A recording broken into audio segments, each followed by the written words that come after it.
High, আমি শিখা। চলো তোমাদের সাথে শেয়ার করি আমার একটা হেলদি ডিনার রেসিপি, ওটসের অমলেট।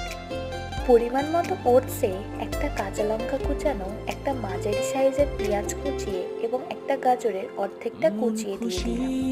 এরপর একটা ডিম দিয়ে দিলাম।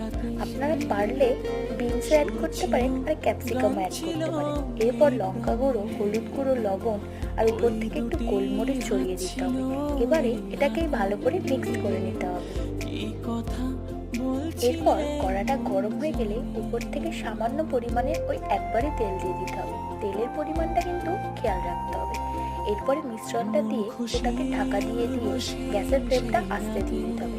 আস্তে দিয়ে বেশ 5-6 মিনিট কুক করতে হবে। এরপরে রেডি হয়ে যাবে ওটসের হেলদি অমলেট। শুধুও খেতে পারেন, আর আমি তো খাই টমেটো সসের সাথে। সত্যি বলতে দারুণ হয় আর দারুণ লাগে।